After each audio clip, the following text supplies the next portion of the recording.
Good morning. I know we'll have some people still coming in, like I say, due to the traffic delays. And it's a pleasure to welcome this many of you who have already shown up, given the weather and the traffic. My name is George Perkovich. I'm a vice president for studies here at the Carnegie Endowment, and it's my pleasure to introduce our speaker this morning, Sig Harrison, who is now director of the Asia program at the Center for International Policy, but is known to those of us at Carnegie, or who even before we came to Carnegie, for a 22-year tenure here at the Carnegie Endowment, where he wrote books and other treatments of Pakistan, South Asia, Balochistan in particular, among the 5 books that he's written on South Asia. And Sig and I go way back, including his work on North Korea. But the genesis for this meeting here this morning is we ran into each other on the sidewalk, as sometimes happens. And he told me about this report that he just finished on Pakistan. And he kind of described it to me. And I said, well, send it to me, send the draft to me, and let me take a look. And I did, and it's now in this form, Pakistan, the State of the Union. But I was so taken by the report and interested in its insights and suggestions that I asked Sig if we could host an event for him here. And of course he said yes, and here we all are. And I think you'll agree if you read the report, which I think you should take the time to do. It actually looks longer than it is. It's a quick read.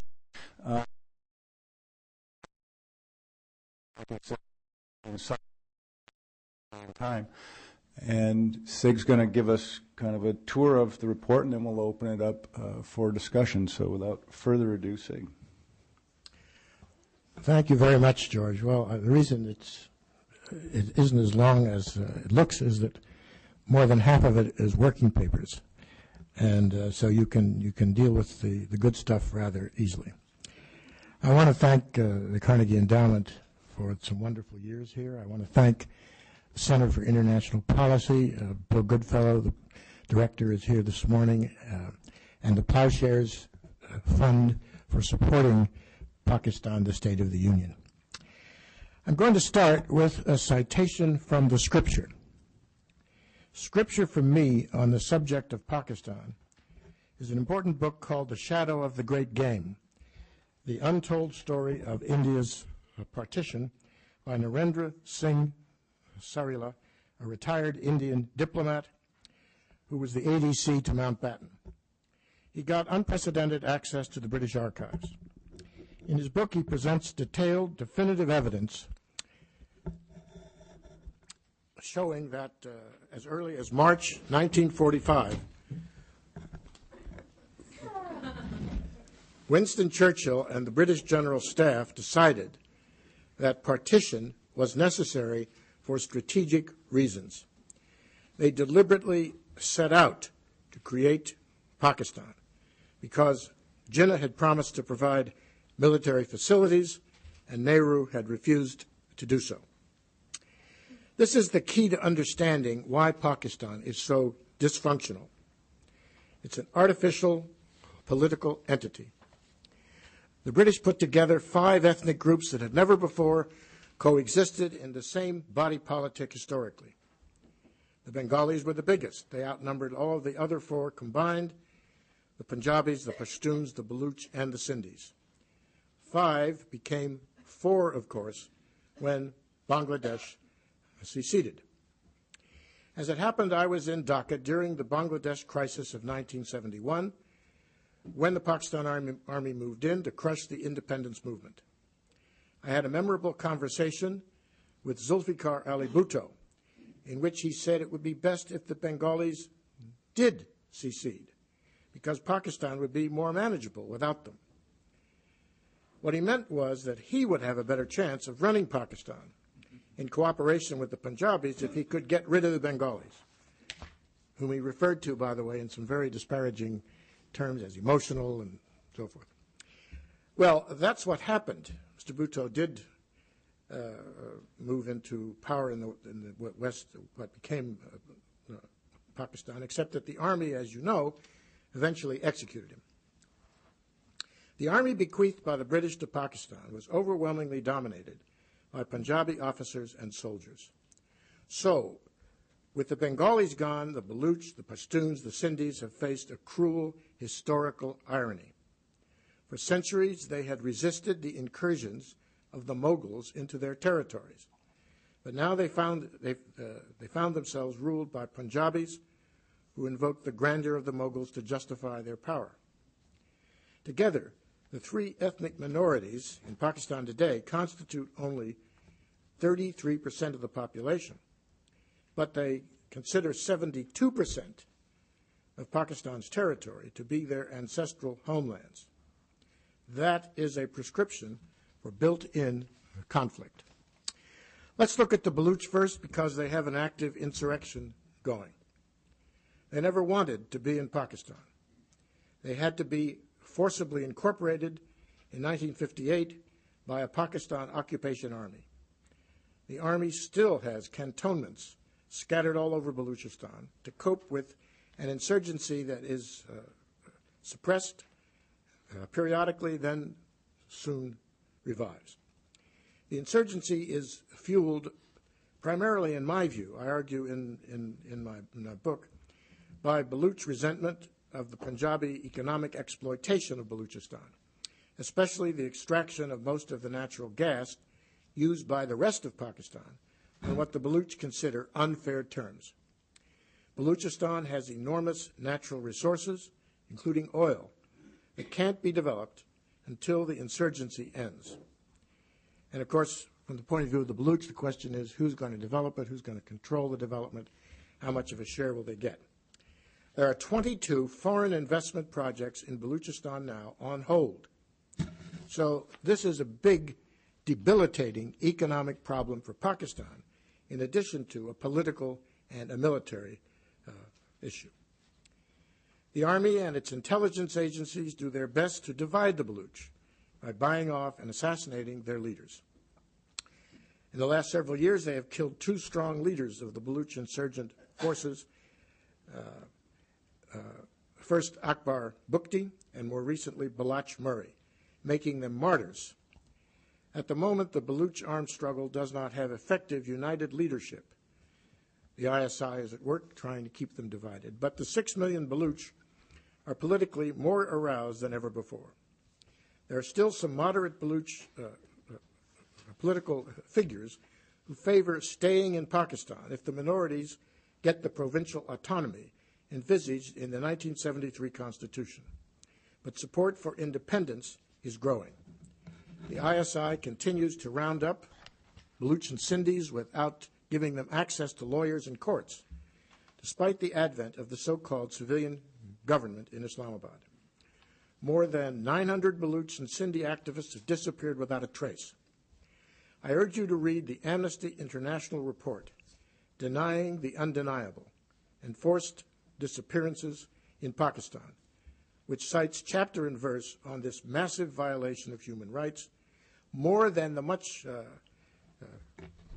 publicized disappearances in Chile under General Pinochet.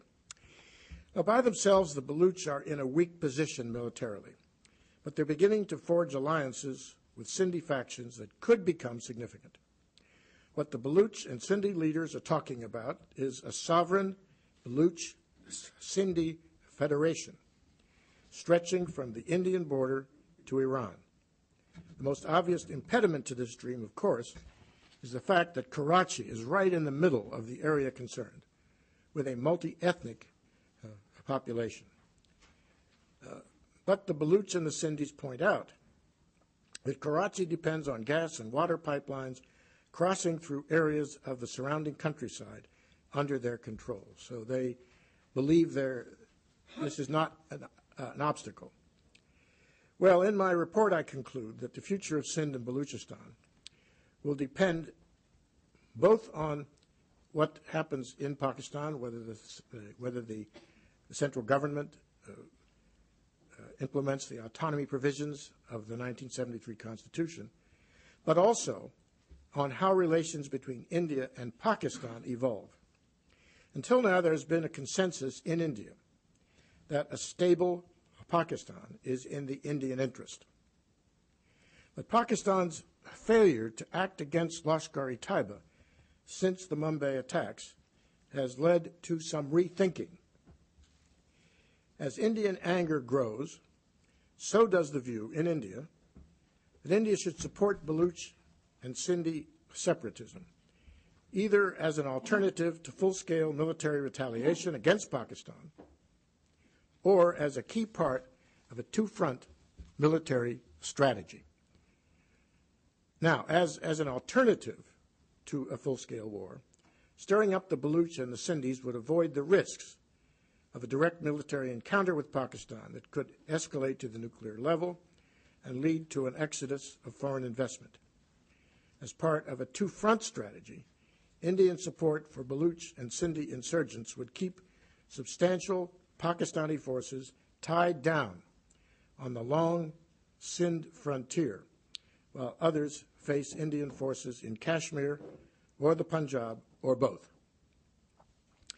For the past 5 years, Pakistan has accused India of aiding Baluch insurgent groups through its consulates in Afghanistan, but hasn't provided supporting evidence, although most of the Pakistani figures who come to Washington will tell you, and many have said in various speeches, that Hamid Karzai's brother, Wali Karzai, is the conduit for aid to the Baluch. But no evidence has been provided. I've asked repeatedly for briefings to show me chapter and verse, anything they have. So in my view, that these charges have lacked credibility because the Baluch have fought with ineffectual small arms that fit what the Baluch themselves say.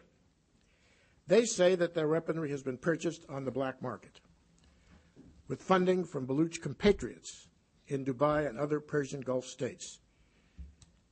Now, should India in fact decide to give the Baluch large-scale, sophisticated weaponry, logistical help, and funds, they could rapidly expand their present force of 4,500 fighters, drawing on the large numbers of Baluch unemployed. Now, I want to stress that although I feel it's important to recognize the connection between India-Pakistan relations and the ethnic tensions in Pakistan, at this stage, India remains officially and I think unofficially committed to the assessment that a stable Pakistan is in India's interest, and I don't want to be misunderstood.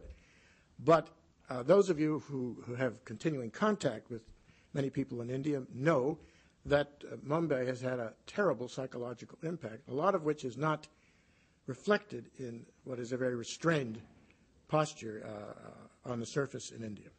So I'm simply saying just be aware of what's going on beneath the surface in India, the rethinking that's beginning to occur, and recognize the interdependence of these two problems. At present, the prospects for an independent Balochistan or a Baluch Sindh federation appear remote. But the game changer would be a war between India and Pakistan, in which the Indian Air Force might directly support Baluch insurgent forces. In past battles with the Baluch, the Pakistan Air Force has bombed Baluch insurgents and civilians alike ruthlessly, and the Baluch would need Indian air cover to take and hold territory.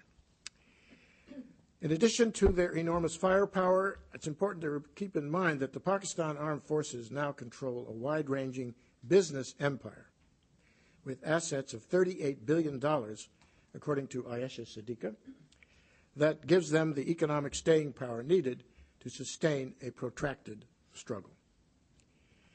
Well, whether or not tensions with India do lead to the breakup of Pakistan, Baluch and Sindhi separatist groups are likely to increase their paramilitary capabilities in the years ahead. Thus, unless the central government pursues a peaceful accommodation with the minority provinces, Pakistan's already serious economic problems will be intensified by debilitating ethnic tensions. These tensions will hinder economic development and make the implementation of foreign investment agreements impossible in large sections of the country.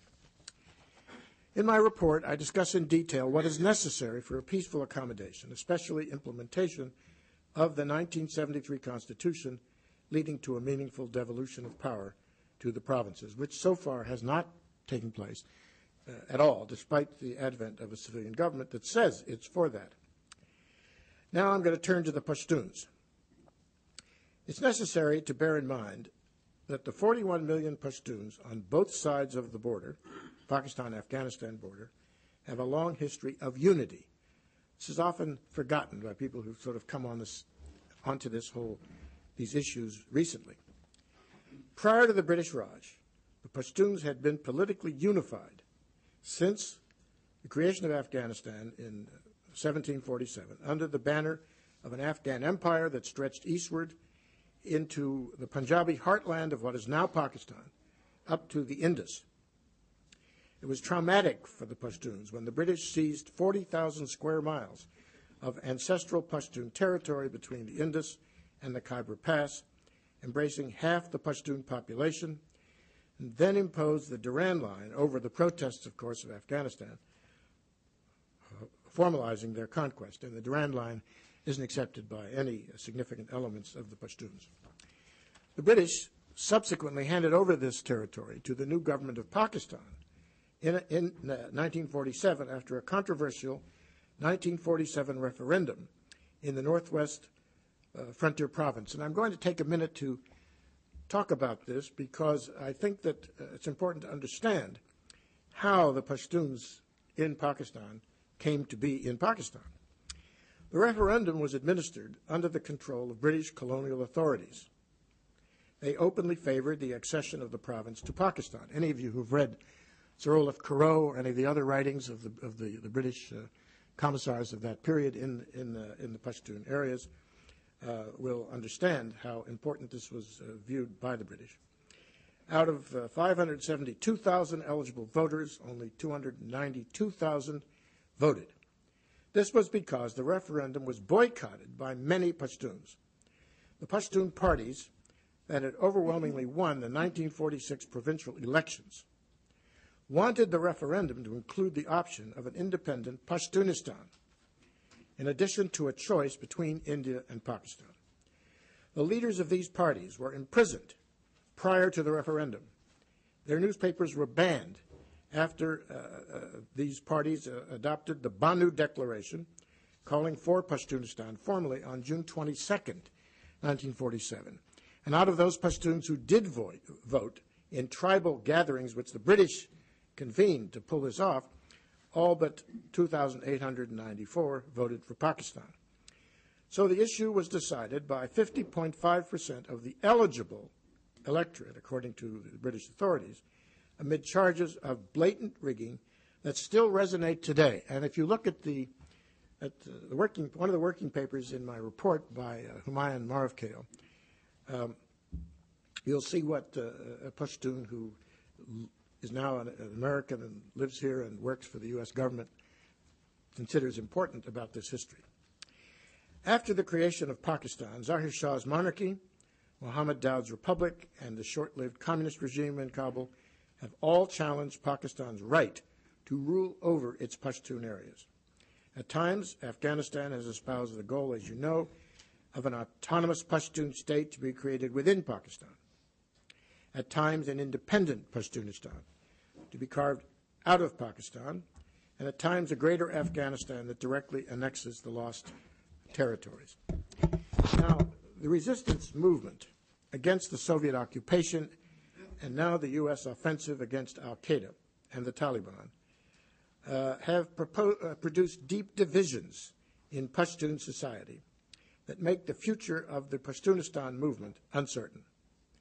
The traditional supremacy of the Malik over the Mullah in tribal society was weakened when the United States, together with Islamist groups in Saudi Arabia and the Persian Gulf, channeled weapons aid and funding for the anti-Soviet struggle to favored Islamist clients in Afghanistan.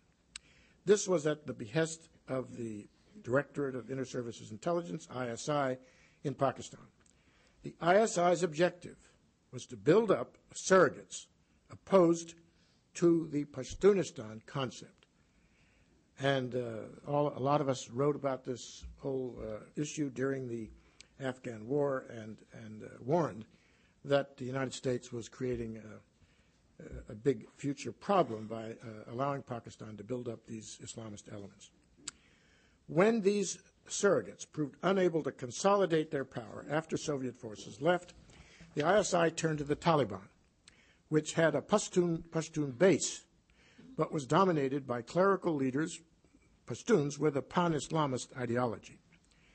Significantly, however, the Taliban government that ruled from 1996 to 2001 did not accept the Durand Line, despite Pakistani pressure to do so. Well, notwithstanding the divisions in Pashtun society produced by the convulsions of the past 3 decades and the resulting growth in the power of the mullah at the expense of the malik, the Pashtuns continue to have a powerful sense of collective identity rooted in an ancient tribal structure that still defines their lives. Many people have written this off as a result of the factors I mentioned, but I think that would be a great mistake. The preeminent British expert on the Pashtuns is Richard Tapper, Professor Emeritus at the London School of Oriental and African Studies. We should bear in mind what Tapper says, quote, "In spite of the endemic conflict among different Pashtun groups, the notion of the ethnic and cultural unity of all Pashtuns has long been familiar to them as a symbolic complex of great potential for political unity," unquote. So often in our thinking about foreign policy issues, we look at what's happening today or maybe yesterday, but we don't look at underlying attitudes and psychological motivations. Military action in the Pashtun border areas by the Pakistan Armed Forces and, of course, by the drones, the Predators, and the Reapers has resulted in widespread civilian casualties, as you all know. But I think the political impact of this is not adequately recognized. The newly politicized and radicalized Pashtuns of the so-called federally administered tribal areas known as FATA now see themselves as political brethren of the Pashtuns in the Northwest Frontier Province and the northern corner of Balochistan. There's a Pashtun consciousness. We read a lot about Waziristan and FATA and what we have to do to get al-Qaeda there, but we're not placing this in the real political context. The Pashtuns want economic development, but they want development under Pashtun control, not under the control of the Punjabi-dominated central government. This is very important in terms of much of the nitty-gritty debate about what to do in Waziristan now and how we can dump more hundreds of millions of dollars in there. More important, by arousing a Pashtun sense of victimization at the hands of outside forces, the drones, the conduct of the war on terror in FATA in general has strengthened the very jihadi forces that the U.S. seeks to defeat. The Taliban has its leadership base in the Ghilzai Pashtun tribes.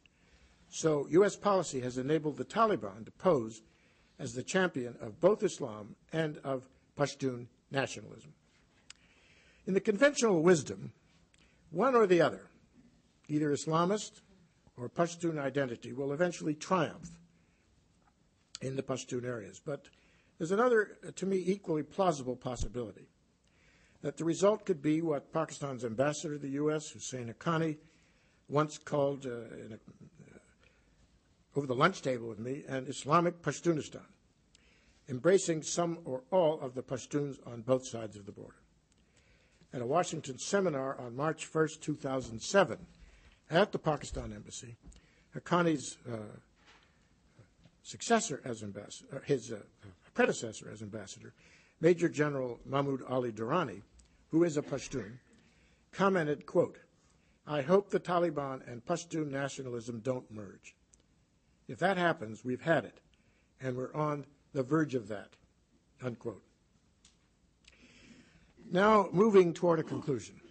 What does all of this mean in terms of U.S. interests and policies? The reduction of ethnic tensions is directly related to how we deal with al-Qaeda, and I will discuss that first. Then I'll consider how a breakup of Pakistan would affect the struggle against jihadi forces in Pakistan and broader U.S. interests in South Asia. To destroy the al-Qaeda infrastructure in Waziristan, we have to get the cooperation of the Pashtun tribes and the Pashtun Taliban leaders who are giving al-Qaeda sanctuary. But in fact, as I've said, what we're now doing reinforces Pashtun support for al-Qaeda. Sending in Punjabi soldiers and inflicting Pashtun civilian casualties with drone attacks has increasingly driven the Pashtuns into the arms of the Taliban and al-Qaeda. And as I said earlier, this has increasingly politicized and radicalized the Fatah Pashtuns. Of course, the drone attacks have had some success. But as Bruce Riedel has observed, quote, it's like going after a beehive, bee by bee. The benefits, in my view, are outweighed by the political costs. And yet I see no sign whatsoever that this use of the drones is being reconsidered. In fact, I think it's being accelerated and greatly increased. My report argues that the United States should stop the drone attacks, stop encouraging Pakistan to send in Punjabi soldiers to fight Pashtuns, and focus on creating a favorable political environment for low-profile, covert operations designed to separate the Taliban factions from al-Qaeda. Most of the Taliban factions focus operationally on local objectives in Afghanistan and Pakistan. They don't pose a direct threat to the United States. The secular Pashtun leaders of the Awami National Party, who are now governing in Peshawar, running the NWFP government, were right in trying to get a peace deal in Swat. And it's not clear that it was foredoomed to failure. Some of them think that Islamabad overreached by insisting on appellate jurisdiction and control of judicial appointments. They think that the deal might not have collapsed if Islamabad had been more flexible on these issues. Now, it's been very difficult to get at some of the nuances and important details of what's been happening in Swat for the past couple of months. But I do think that the whole notion of peace deals has been discredited is very, very premature. I think the United States should encourage peace initiatives with Taliban factions in Pakistan, just as we are now planning to do at the local level in Afghanistan, as was outlined in Obama's policy statement about Afghanistan. The idea of peace deals was first discredited during the Musharraf period, but it's not generally recognized that those deals were negotiated by the ISI. They were not negotiated by the Awami National Party or anybody in the Pashtun areas, and thus they didn't have local standing. The report also recommends that the United States should demonstrate to the Fatah Pashtuns that it understands their political aspirations. The Fatah Pashtuns don't want to be ruled by the Punjabi-dominated central government as is now being proposed. There are proposals to bring Fatah under the direct control of the central government. What they want is integration into the NWFP, a Pashtun area now administered by a Pashtun ministry, which won all 10 seats, by the way, in the parliamentary elections. As an international crisis group report on March 13th explicitly recognized this fact, endorsed this idea of integrating the Pashtuns, the Fatah, into the Northwest Frontier Province. This would place them under the same legal system, the same Political Parties Act, applicable to other Pakistanis. The United States should encourage the integration of Fatah into the NWFP. There are ways of making it known without directly appearing to violate the sovereignty of Pakistan and the central government, that this is what the United States would like to see.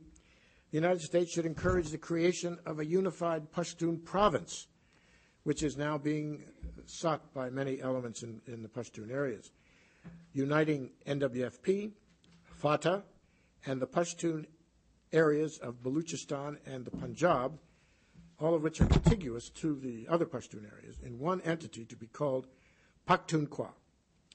The Pashtuns want a stronger position in relation to the Punjabis, and U.S. support for that objective would completely alter the psychological climate in which the campaign against al-Qaeda is operating. Now, when you talk with a lot of people in Washington and the U.S. government, in think tanks, you talk about psychological climate, they go to sleep on you. But I think that the problem with our foreign policy in general, and certainly in this situation, is inadequate attention to underlying currents of nationalism and psychology.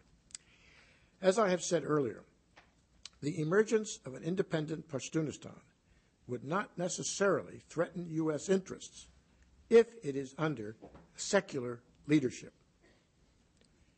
Similarly, an independent Baluch Sindhi Federation would not necessarily conflict with U.S. interests because the Baluch and the Sindhi areas are strongholds of secular values and moderate Islam. Most of the Sindhis are Sufis and many of the Baluch are Zikris. They reject the Wahhabi and the Deobandi brand of Islam pushed by the Sepah Sahaba and other virulently anti-Shia Sunni groups in the Punjab. The Islamist threat is centered in the Punjab, where Lashkar-e-Taiba and other hardcore jihadi groups are increasingly strong. Nevertheless, my report argues that the secession of Balochistan and Sindh is not desirable and not likely if the autonomy provisions of the 1973 Constitution are honored and if tensions between India and Pakistan subside. I have used the word debilitating several times because it best describes the impact of ethnic tensions in Pakistan. Ethnic tensions will steadily debilitate Pakistan, even if it hangs precariously together. Reducing ethnic tensions has been made more difficult by the United States, which has created a Frankenstein by pouring in military aid for the past half-century. We now confront bloated armed forces that have become a privileged elite, have a vested interest in holding on to power. They smother civilian government in Islamabad. They oppose the constitutional reforms necessary to stabilize the Federation. The United States should do what it can to strengthen the civilian leadership and encourage a devolution of power, but it may be too late.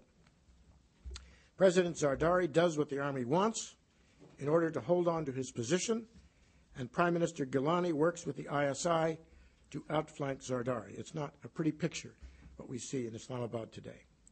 The result is that the civilian government lets the Army and the ISI do what they want in the minority provinces, and Zardari, despite his promises and a lot of rhetoric in the early months of this new government, is afraid to implement the 1973 Constitution. The U.S. could help to reduce ethnic tensions by cutting back very substantially on military aid, including the cash subsidies known as coalition support funds, and by encouraging civilian control of the ISI. There's an excellent blueprint for U.S. policy in a book just published by the Carnegie Endowment, Reforming the Intelligence Agencies in Pakistan's Transitional Democracy, by Frederick Greer, who was a member of the advisory committee of my study and is now directing the Asia division of the Defense Ministry in Paris. In conclusion, the U.S. faces a crisis in relations with Pakistan and India right now that bears directly on the issues we have been discussing. The Pakistan government has taken no significant action against Lashkar-e-Taiba since the Mumbai attacks, and it has just released two of its leaders who had been under house arrest. None of its militias have been disarmed. Despite this, the administration is asking Congress to approve another $10.5 billion in aid and congressional leaders are considering all kinds of conditions, some of them desirable, except the most important one, cracking down on Lashkar-e-Taiba. India is increasingly upset about Pakistan's lack of action, and I believe there is a deceptive calm in India-Pakistan relations. Another Lashkar-e-Taiba attack would undoubtedly lead to Indian retaliation of some form, including covert or overt support for Baluch and Sindhi insurgent forces. So, the bottom line is that confronting the jihadis in the Punjab, keeping Pakistan together, and preventing another India-Pakistan war are inseparable. Thank you.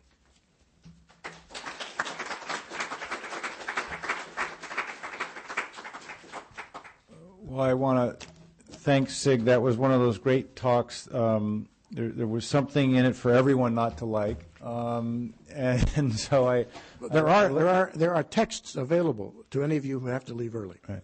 Yeah, I think they're right outside on the table. So let's open it up for discussion, and please raise your hand. Someone will bring you a microphone, and then please introduce yourself and your affiliation. And if you don't, I'll remind you. And let's have a discussion. Let's start right here. Hi, thank you so much for your presentation. Maluinis at the Cato Institute. You mentioned for your recommendations for the United States to cut back on the coalition support funds and to encourage civilian control of the ISI. How would that exactly happen given the fact that the ISI as a bureaucracy would have a vested interest in the perpetuation of the status quo? It wouldn't want to cede more power to civilians. How would that be able to come to fruition? I would welcome anybody in the audience telling me what the answer to that question is. No, seriously, I think that Frederick Graer in his book, which is the reason I mentioned it, he's really looked at this very carefully. So rather than attempt a clumsy answer to this, I would say read Frederick Graer's book. It's a realistic, gradual, sensible approach to things that could be done step by step to empower the civilians.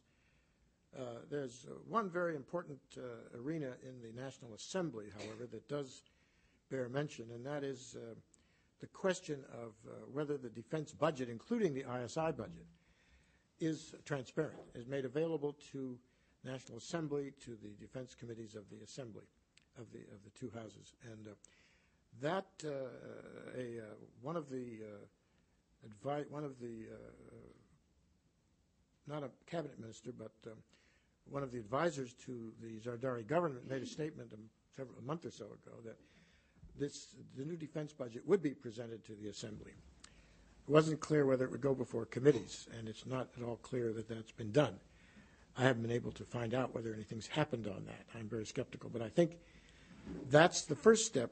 I'm not sure whether that's Frederick's first step or not, but it seems to me that transparency is a good issue. Nobody's against it. It's like motherhood. And so I think that trying to get as much of the ISI's budget exposed to committees comparable to the oversight committees of the U.S. Congress would be a good first step. But I certainly agree with you. And that's why I said that it may be too late to do much about all this. We've got tremendously powerful, entrenched armed forces, all kinds of elite positions in the society they don't want to give up. And at the moment, I don't see any reason to believe that the U.S. would like to see. I mean, the U.S. would like to see the ISI purged of bad guys, but it's cooperated with the ISI going back to the early days of the Cold War. So, in the back there. Thank you. Evelyn Farkas from the American Security Project and formerly with the WMD Commission. Hi. Hi. I have a question that pertains to the nuclear weapons and nuclear security and how your scenario would interact or impact upon nuclear security and the security of the facilities, to include, obviously, test sites in Balochistan and in the region in general. Well, many Baluch activists and leaders are even now trying to focus attention on the issue of tests, past tests in Balochistan and future tests. I think that I wrote a piece the New York Times ran last year they put the charming title on it, Drawn and Quartered, in which I talked about all these issues. And I made a reference in that to what I thought would be a Punjab, if there was a breakup of Pakistan, what would be a Punjabi rump state. That didn't go over very well with many of my friends in the Punjab. But I do think that the point that I made there and that I think is really important is that the nuclear weapons are, from what I've been able to find out, secure. The Army seems to be good at this security from everything that I think the U.S. government knows. The U.S. hasn't been able to participate in this, but they've been able to give all kinds of equipment and training and so forth. And so everybody has anxiety that jihadis may creep into the system there and do something, get hold of nuclear material, but the nuclear security of the Pakistan Army, it seems to me, would continue if you ended up with Sindh and Balochistan creating a separate state. If you ended up with a Pashtunistan, you'd have a rump Punjab. It would be a very powerful state with rich agricultural lands. A lot of the industry of Pakistan is there. This army, the Army would be in control of it, and the Army would continue to guard the nuclear weapons. So it seems to me that the idea that somehow the unlikely scenarios that I've outlined of a breakup would not necessarily affect the nuclear issue. The danger, the nuclear issue is dangerous because in any bureaucratic system, there are a lot of people whose sympathies you don't know, and there could be somebody in the system in Pakistan who's going to get in to where one of the many storage locations and get hold of that stuff. And it would be a reasonable, serious, and it certainly should be a serious concern for all of us. But I don't think it would be materially affected by the devolution of power, more power to the provinces, or the breakaway. Can I just jump in on this a little bit, which is to say that we tend to focus on the loose nukes problem, which your question raised, but I wouldn't say we understate, but sometimes we do that to the neglect of the actual state conflict problem. And what I was hearing in some of the scenarios Sig was painting was actually the worry not of loose nukes, but of a conflict where you could get escalation in actual nuclear war, which is actually one of the reasons why I think it's less likely, for example, that India would, in a very major way, support kind of secession or a conflict in Balochistan, or certainly not their Air Force, and precisely because of the concern about how that would escalate. But if any of those scenarios did occur, and if Pakistan attributed correctly or incorrectly, India with a role in that, then you can actually get not loose nukes, but a conflict where you really have a risk of escalations, which I think is another dimension of what Sig was talking about. I think that's absolutely very, very. You've made the central point, I think. I do think that I want to emphasize that India has had a very sober and responsible posture in the face of the provocation of Mumbai. And for many, many years, there has been a consensus that a stable Pakistan is in the interests of India. And so I want to be clear that what I'm doing is what I think we should do in a discussion of this kind, which is look at possible future possibilities and recognize that there would be consequences to a continued failure on the part of the Pakistan authorities to deal with the militias in the Punjab. Muzaffarabad, Meridki, camps where there are paramilitary capabilities, weapons stored, nothing whatsoever has been done to try to deal with this. Now, you sometimes get this, and I think that this is exasperating to people in India, the release of the two leaders, And because India is trying to adopt the posture of dusting off Pakistan as a second-rate power that we don't deign to worry about, we don't understand what's going on beneath the surface, I think, in Indian thinking and about all this. But I am concerned that the jihadi forces in the Punjab are growing. You change the name of Lashkar-e-Taiba to Jawad-ud-Dawa, and then you change the name of Jawad-ud-Dawa to whatever this new foundation is, and along comes the SWAT tragedy, and you have 2,000 volunteers of Lashkar-e-Taiba recruiting people under the cover of humanitarian relief in SWAT. So this is a growing problem. It is not being dealt with by the authorities in Pakistan. The U.S. is focused on the Taliban, and we have absurd statements by Hillary Clinton about the Taliban taking over Pakistan. The danger to the Pakistani state comes from the Islamist movements centered in the Punjab.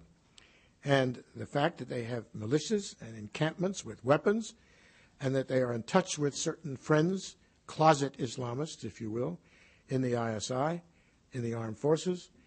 If there's a danger, and I'm not one of those who thinks this is an imminent danger, but if there is an Islamist danger to Pakistan, to the Pakistani state, it is from the Islamists in the Punjab. And the U.S. is doing nothing significant to condition its aid on action on this. Many people in Pakistan will say, oh, you can't do that anymore. They're too strong. Now, if that's the situation, if they are too strong to deal with, which I don't believe, I mean, you know, 6 of the 9 divisions of the Pakistan Army are in the Punjab. Now, it's true that some police in local areas have, Ambassador Tariq Fatemi, who was here a few weeks ago, he said to me that the police are in the pocket of these Islamists in the Punjab, in the areas where they are strong, Jung, Bawalpur, and so forth. So it's true that this wouldn't be easy, but I really think that we're not focusing sufficiently on the real Islamist problem in Pakistan, which is disarming and confiscating the weapons of Lashkar-e-Taiba. And this is connected to what happens in relations with India, because we just don't know what Lashkar-e-Taiba might do. Its whole program is dedicated to destabilizing India. That's why it was created.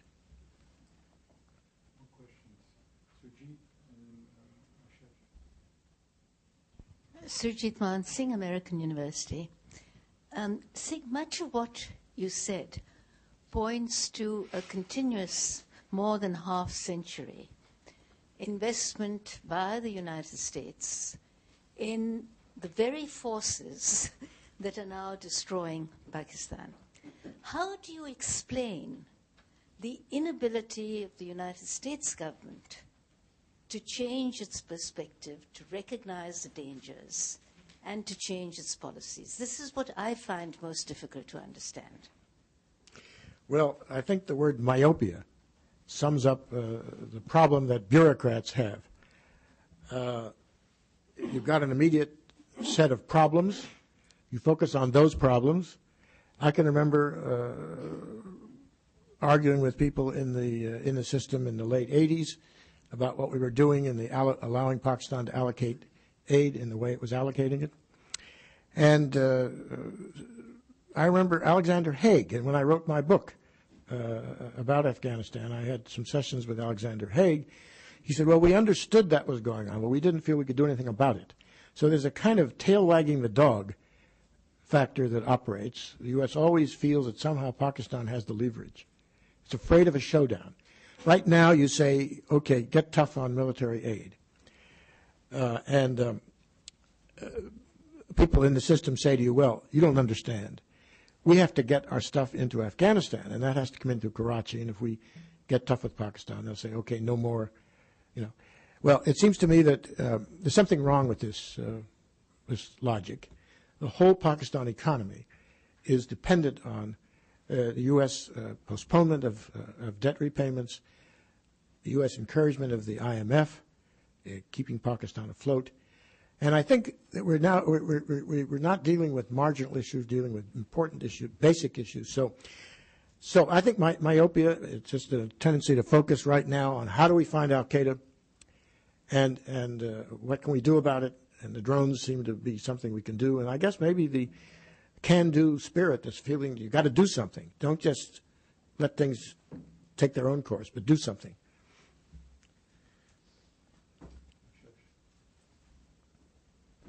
So there were two things which I thought I would mention to you because I thought you were different from what's been talked about here.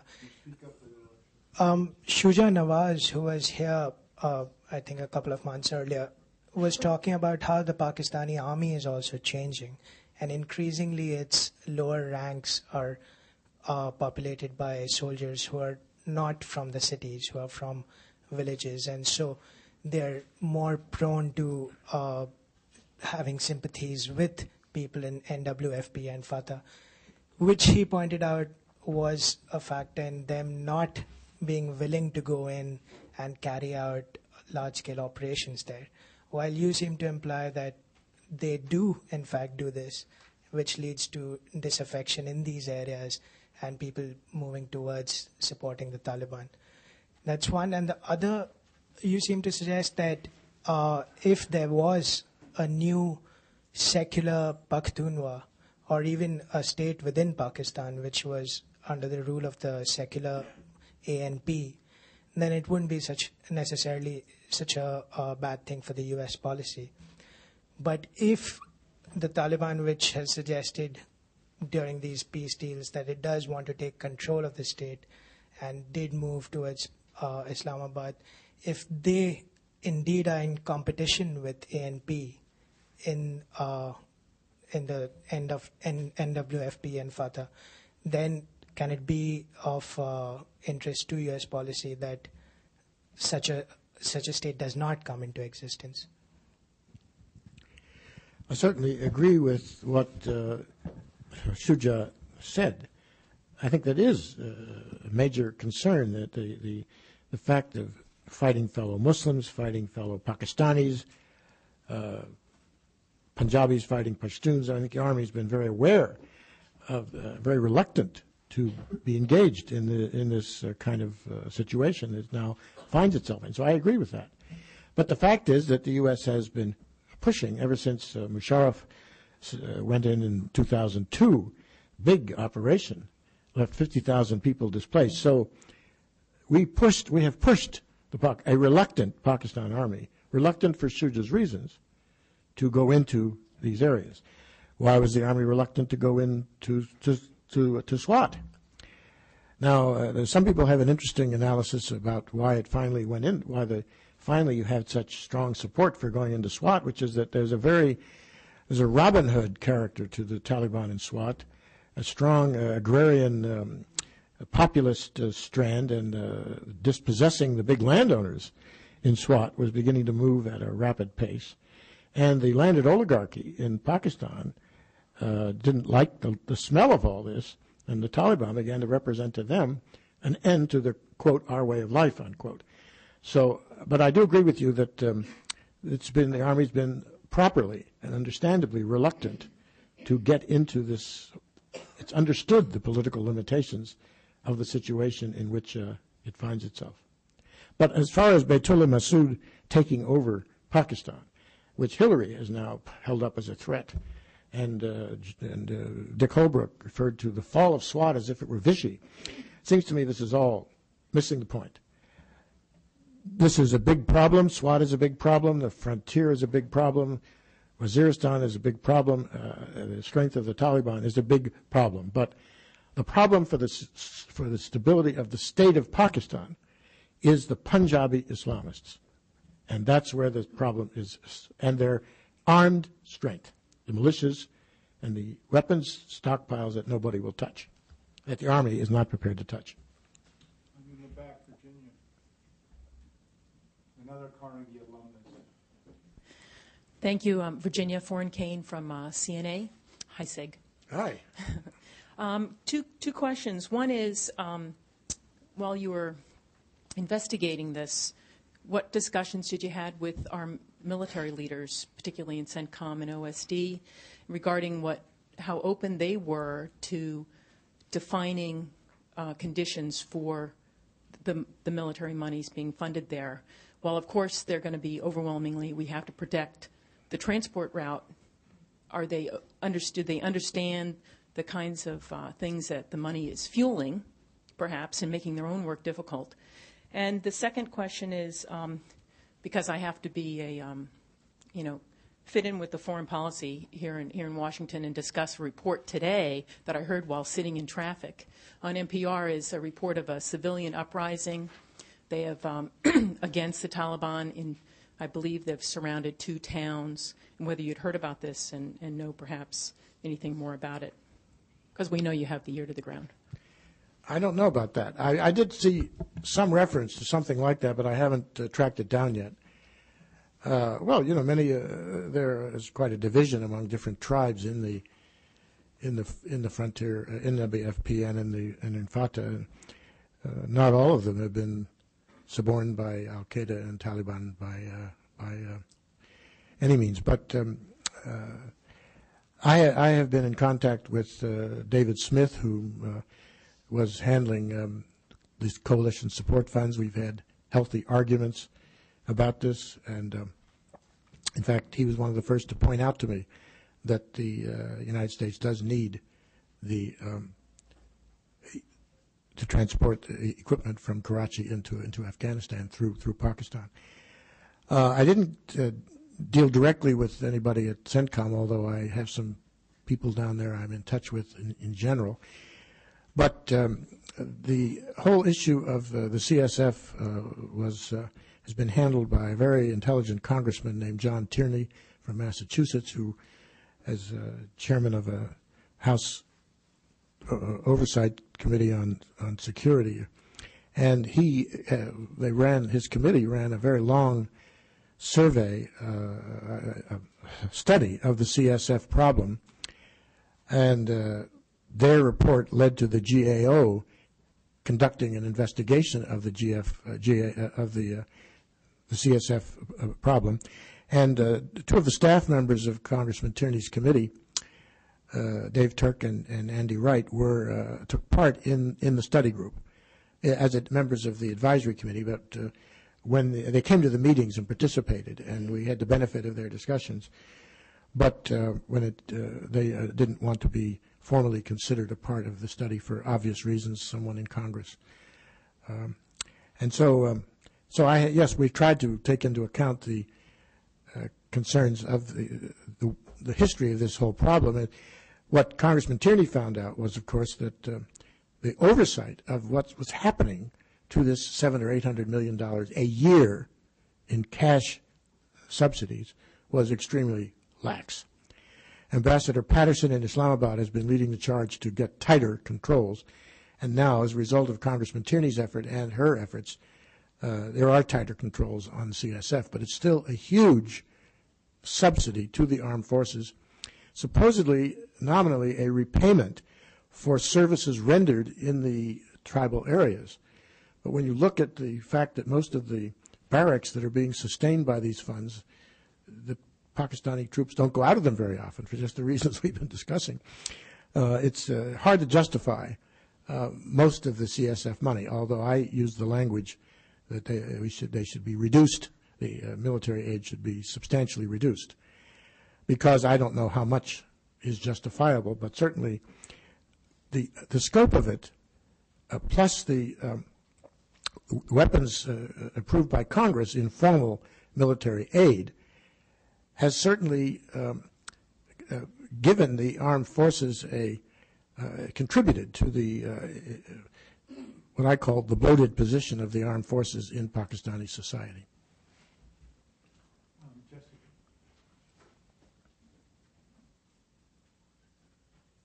Jessica Matthews, Carnegie.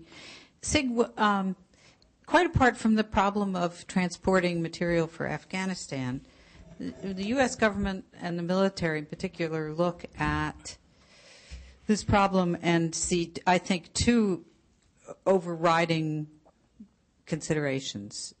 One is the conviction that they can't fight a successful military action in Afghanistan with a sanctuary across the border.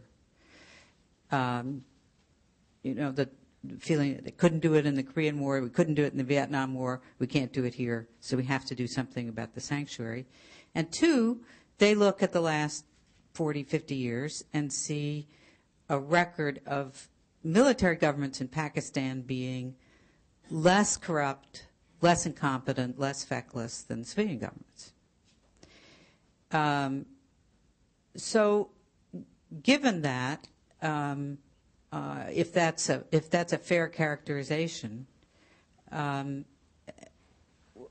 how does that?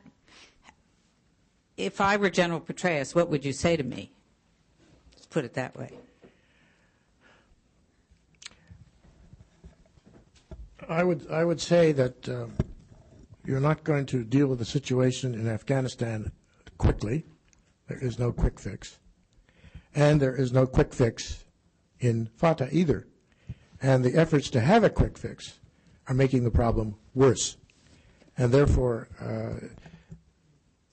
take it easy. We are building our defenses against the kind of horrors that al-Qaeda perpetrated in the past. And we've got to work on our foreign policy so that Muslims are not so antagonistic to the United States in general, which the President started to do at Cairo. And don't be myopic, to go back to the earlier question. There is no quick fix. And if the quick fix in the Fatah is going to make more terrorists, it's not a sensible policy. The justification for the policy in Afghanistan is not allowing a Taliban government to take power. Well, some of you may know Rory Stewart, who the British writer about Afghanistan, has written a lot of op-eds and things, and I think he may have been here, but he certainly has been at some council meetings that I've attended. And I finally said to him, well, what do you think we should be doing in Afghanistan? And he said, well, we should make sure that Kabul is defended. And many people have, including that, what's his name, the name I can never remember, the French name, I did some very good. Yeah. You pronounce his name for me. And Carnegie has published some excellent studies of the situation in Afghanistan, which would suggest that General Petraeus has some good ideas, but has to listen to these ideas also and scale down what we're doing and not expect to solve this problem right away. And not to expect to solve it if we do continue inflicting civilian casualties in Afghanistan, which is a huge problem, and I completely agree with. There's now a conventional wisdom about this. I've been saying this for the last 7 or 8 years. And so I think the answer is that, if any of you read the great novels of the British imperialism called Flashman, if you read the Flashman series, he put on blackface and went into the Afghan areas and did his deeds. And I didn't want to go into all that in my prepared comments, but I think when I said covert operations, I was nervous about saying special operations, because I'm not sure exactly what that encompasses in the way that the Special Operations Command now operates. But the problem of al-Qaeda can only be dealt with through covert operations. It can't be dealt with airstrikes, and because they create more terrorists. So now I'm beginning to repeat myself. General Petraeus would say, well, we know all that, but we have good intelligence on who these guys are. Then I go back to, and the drones are worth it. And I go back to Bruce Riedel's comment, which is it's like going after a beehive, bee by bee. And so it's not an easy argument to win, in short, because if you have a myopic approach to a problem at hand, which is very American, you're likely to be impatient with anybody who says there's no quick fix and create a new psychological climate. But I think if you look at the history of our foreign policy messes, including Vietnam and many others, and if you look at what really has counted, have been the basic psychological and political context of the problems. So can I just follow up? Yeah, I mean, if I were General Petraeus and I was listening to that, I would say, so you're counseling me to leave the sanctuary alone? No, I would say hire some people like Flashman who know how to get in there and find these guys. I would have more covert operations on the ground in the tribal areas. We were in Afghanistan how many years during the Soviet occupation?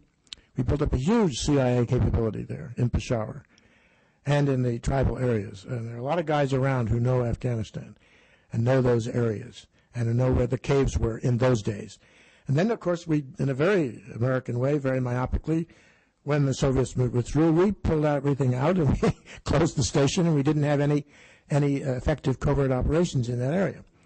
So this is a problem that can be dealt with, as I said in my text, through covert operations that do not inflict large-scale civilian casualties that make more terrorists.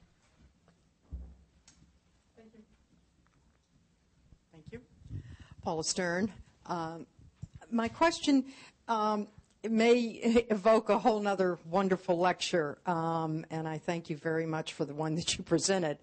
It is to relate the ethnic matters that you've described to the various Muslim Islamic movements. You mentioned the Sunni Shia very briefly. I'm wondering what trumps what when it comes to if you're, for example, undertaking covert action. Are you, and you talked about the Mullah Malik references. My question has to do with, weaving in together with the ethnic discussions of the Pashtun, etc., with the various other religious schisms that exist. And if I could add to it a little bit, you also mentioned assistance coming from the Gulf, sometimes from Pashtuns in the Gulf, etc.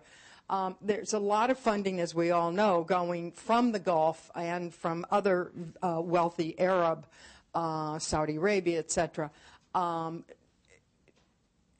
Again, what trumps what in terms of religion and the schisms within the religion versus the ethnic Pashtun versus the Punjabis?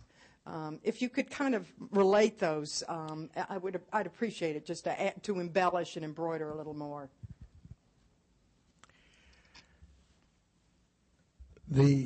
I agree with the conventional wisdom that there is an Islamist danger in Pakistan. There is a danger to the Pakistani state. Back? Okay, yeah. But this danger comes from Islamist groups operating in the Punjab, centered in the Punjab, protected in the Punjab, with encampments and militias in the Punjab and in the Kashmir camps that Lashkar-e-Taiba has.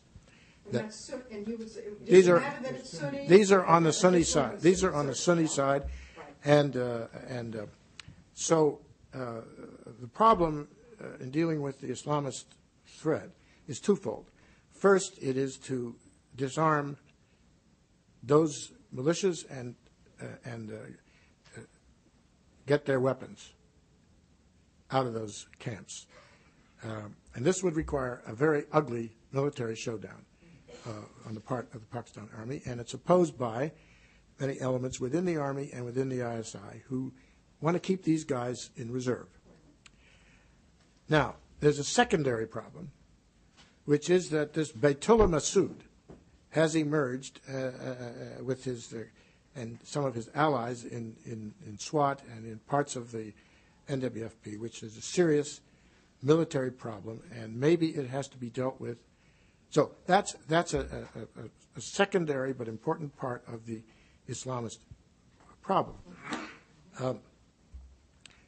What I was trying to emphasize is that there are secular Pashtuns in the Northwest Frontier Province. U.S. interests lie, and this report goes into this at some length, in trying to support what they want to do. So if General Petraeus, I were talking to General Petraeus, I would say, go to see Asfandiar Wali Khan, go to see Afrasab Khattak. These are two of the people in the Awami National Party. They're in a terrible position now. They have to take care of 2 million refugees that Pakistani and U.S. policy and the Taliban's policy have produced. And work, whatever can be done, can only be done effectively through these secular Pashtun elements. And maybe it's too late to do as much as we would hope to do. So you have to have covert action to protect U.S. interests on the immediate problem of finding the hideouts of the Al-Qaeda. So, but the notion that the Taliban problem in the frontier is going to spill over into taking over the state of Pakistan is totally, to me, without foundation. It's a danger in that it could create Islamist dominance of the Pashtuns. And then you could have the danger. Then you have the danger either of a very estranged Pashtun population, hostile and conducting terrorist activities. You could have Pashtunistan at some future time, starting with a small coalition of certain leaders saying this emirate of this area of Waziristan is an emirate.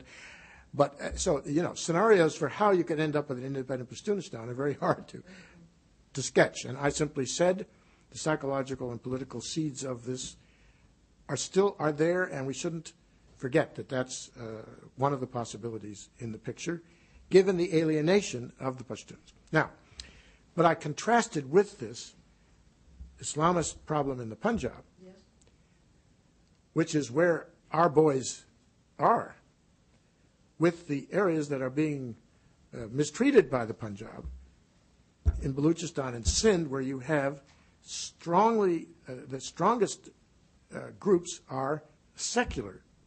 The word secular with Islam is, let's say, moderate Islam. I don't know what you want to say, but the type of Islam that the Sufi Islam represents, that you find in the Sindh, that you find in Balochistan, there's very little hospitality there to the Punjabi Islamists. However, it's Sufi. Excuse me, it's Sufi then. Yeah, they're mostly Sufi. Yes, they're Sufis.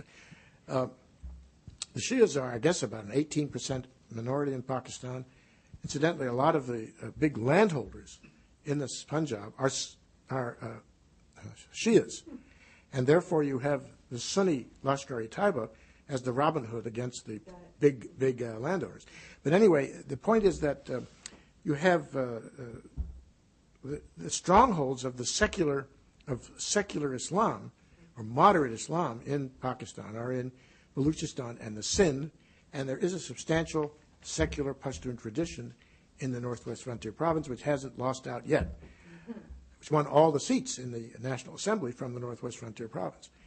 So the problem is in the Punjab and the military capabilities of these groups there and their connections with the people we are supporting in Pakistan. That's the Islamist problem in Pakistan as I see it. But there is something I should say. The Lashkar-e-Taiba and these other groups have been working very hard to try to create beachheads in the Sindh and Balochistan. And they're doing it particularly in Karachi, where there are a lot of Pashtuns and there are a lot of Punjabis, and it's a multi-ethnic melange. There are Sindhis and Baluchis, but they don't dominate Karachi. And the Muhajirs are opposing the invasion of what they call the Talibanization of Karachi. So there are places in Sindh where the Lashkar-e-Taiba goes in with a lot of money and establishes a madrasa. And so you do have madrasas in the Sindh and a few in Balochistan, but basically it's not a hospitable climate for this. Okay, I'm going to wrap us up, and I want to thank Sig. I want to thank all of you for a great discussion. Obviously, this one's not going to be solved anytime soon, so I can imagine we will be able to return to this topic and hope that we'll see you at a future event. So thank you very much, and thank you, Sig.